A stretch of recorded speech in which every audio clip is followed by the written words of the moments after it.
Hello beer tubers and welcome to another beer review with me, Peter, the master of hobbits. Today, checking out some lager from Croatia, some Croatian craft lager.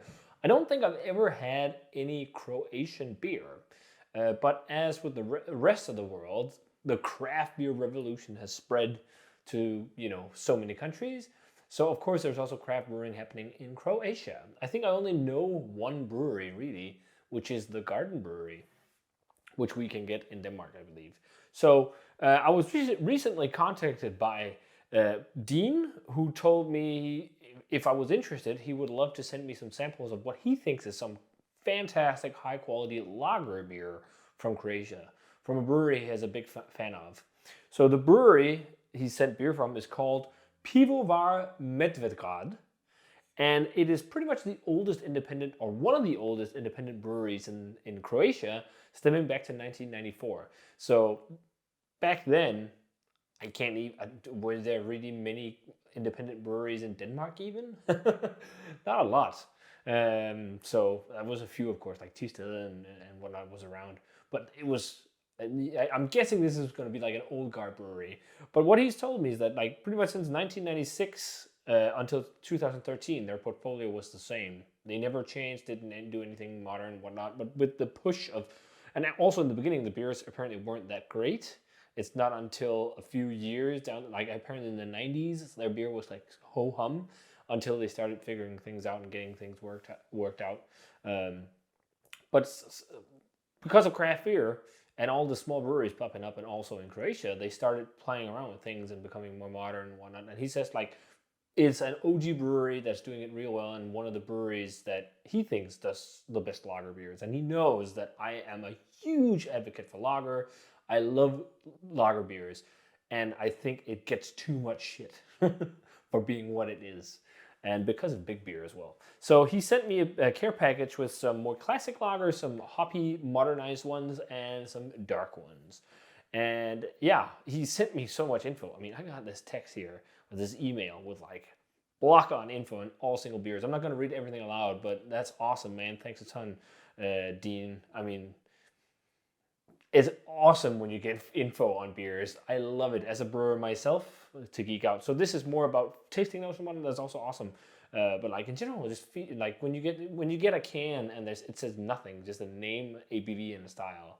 I like to geek out a bit more, so that's nice. So thanks a ton for that. But we're checking out two beers today, two more classical ones. We're checking out their Zlatni Medvjed Pilsner and their Küss die Hand Helles.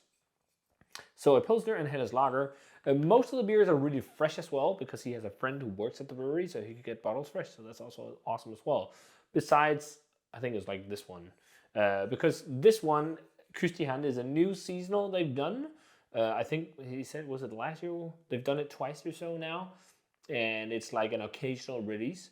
But it doesn't sell as well as the previous one, which was like was it an IPL? I think he said something like that. But it's made with Barke Pilsner malt from Weiermann, which is nice to know, because that is a great Pilsner malt. So yeah, Helles and a Pilsner. The Pilsner is also, he says, a more balanced, malt-focused Pilsner, which is, not bad at all. Let's get that over there and check out the beer. So I think we should start with the Helles, just because Helles are often a bit more easygoing than a Pilsner. Love the artwork on these as well. So this one is 4.8% alcohol. So I'm looking forward to both of them. I love lagers. As I said, I think lagers get a bad rep in craft beer, which is a shame. And I've not always been like this. But it happens. You mature into great beer. And not just Skittles beer. No, I'm kidding. Just riffing on the last few videos where I've actually somewhat enjoyed pastry sours. But yeah, let's check this one out. So it pours a very bright golden yellow color in the glass. Whitehead, let's check out the aroma. It smells quite nice. I mean, this is not the freshest, but it smells like what you want from a Helles. Really classic. Like sweet bready malt, the softest floral edge of hops. This kind of smells towards what I associate with the more like Franconian Helles that are more classic with more malt flavor than hop flavor, really. And it's super clean. You can smell it's lagered for a while. I think I'm also getting a bit of a peppery note in there. Crackery, freshly baked bread.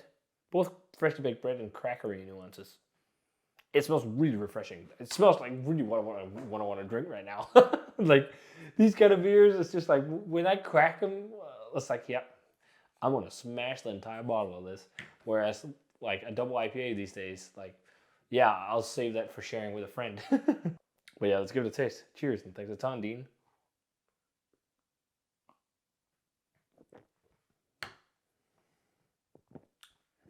Really crisp, really refreshing, really crackery. That's really good. Like when you've tasted a lot of lager, you can taste when it is a well-made lager. And I think to a lot of people, lager just tastes like lager. This tastes like well-made lager. Your assumptions are definitely right, at least in my palate as well. This is really good. Blindfold me, and I would think this would be kind of like a Franconian Helles or something. I think it has a little bit more edge than a Franconian Helles. It has a bit more snap and bite, and I think that's possibly because of higher CO2, and it could also be the water profile. And I think for a lot of people, it's almost a little bit Pilsner-like because it has like snappiness. And it's got some bitterness, but it's soft, like it should be in a Helles. Soft, light bitterness. Bready, really, really nice, freshly like baked bread and like crackery malt character on this. Slightly sweet as well. And there's that soft floral edge, soft citric edge, grassy and peppery.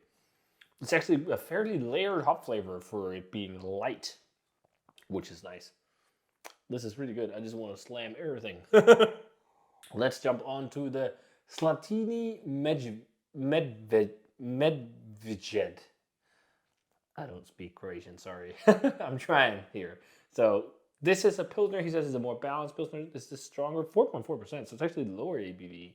Maybe I should have started the other way around. But this is their like their house beer, the beer that they're known for, that people drink there in Zagreb, where the brewer is located. So this one is lightly darker in color, indicating that maybe there is a combination of malts going on in here or something. Interestingly, this one also has a little bit of haze. And that could, but this one is quite fresh, so that shouldn't, maybe it's just like, there's a little bit of haze to it. It could be chill haze. It's been in the fridge for a while too. White head on this one as well, but yeah, it's more of a golden color where this is like bright yellow. Let's check out the aroma. Interesting. Okay, there's also a whole lot more beer in here. This one has more of a vibrant nose.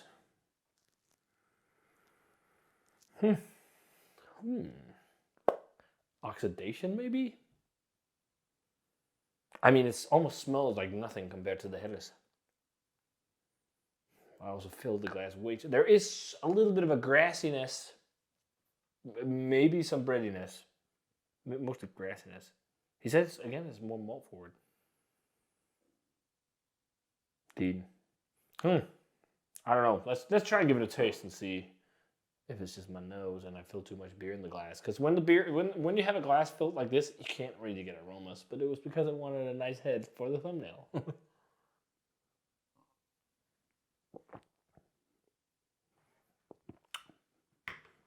Surprisingly, I prefer the Helles. Definitely. That's really interesting. It's somewhat muted in flavor. Sometimes the start of oxidation can also cause a little bit of haze. Maybe there's been a little bit of oxygen in the bottle? I don't know. This seems a whole lot more generic. This just seems more bright and uplifting. I could drink this all day. That is odd. Wow. Seems a bit more dull and generic. There is some citrus maybe. Yeah, there's some citrus. I think so. It's also somewhat clean, but this just seems more pure. It could be the onset of an early oxidation in this bottle. I'm not sure. It's really hard to pinpoint because it's not really papery or cardboardy or anything, But often when oxidation starts, it starts out something like this often. Like flavors really mellow, and then you get all the off flavors.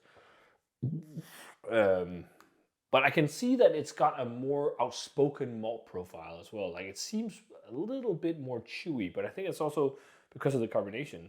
This one seems to have a higher CO2 level. Interesting. In terms of a grade, I mean, they're really close to something. I think one of the best comparisons maybe for like a brewery, if we're talking Franconian, and in the Bamberg area, I think if you compare it to something like Käsmann or what do they call with the leprechaun? Fessler Brewery or Fessler Brauerei in Bamberg. They are similar to these. Like they're very clean and nice and well balanced and whatnot, but they're not like big impressionable like lagers. They're not where you think, wow, this is so well crafted. You're sitting drinking them and you're thinking, wow, these are really nice beers, but you're not like blown away as if like if you drink Münchenbacher, for example, or Schönramer, that's not in Bamberg, or Riegele, or there's just some breweries that are doing in Germany. We're just doing all the German comparisons here because that's what I have in mind and because we're talking about Helles. But where you're like, wow, this is just stand out. Really, really amazing stuff. So in terms of grade, I think we're going to go with an 88, maybe an 89 on this one. It's surprisingly great Helles. And this one, I'm just a bit disappointed in it. It seems very much like big regional beer, this one, whereas this one seems more small local. Yeah. Like this is not a Pilsner I would maybe pick up again, but I don't think it's terrible. Like if I was offered a bottle, I would definitely drink it. It's just a bit lackluster. I want more schmack. I want more flavor. While it's being balanced, because we're talking about Pilsner. So this one, maybe 80, 78. It could also be just because it's slightly oxidized. I'm not sure. I don't think it would be because it's really fresh. I think 80 is fair because it is nice, but it's not like wowzers. Whereas this is close to being like the 90s territory. So we're thinking, man, this is great beer. Thanks a ton for the beers, Dean. If you guys had a chance to try either Küss die Hand or Zlatni Medvjed from Pivovara Medvedgrad, let me know what you thought of them. We got some more coming. We have 2 hoppy lagers, IPL and like an imperialized version, and a Schwarzbier and a Doppelbock. So stay tuned for those. And I mentioned another brewery, Riegele. We got some Riegele coming. I'm stoked. I can't wait to drink fresh Handpilz again. It's one of the best Pilsners in the world. But yeah, if you guys had either of these, let me know. As always, remember to comment, subscribe, check out the Facebook fan page and Twitter and Instagram. Give the video a thumbs up if you enjoyed it and ring the bell for future notifications about videos. And I'm going to say cheers in my favorite, the Helles. And say thanks to Dean for the beers and say cheers and see you guys in another beer review.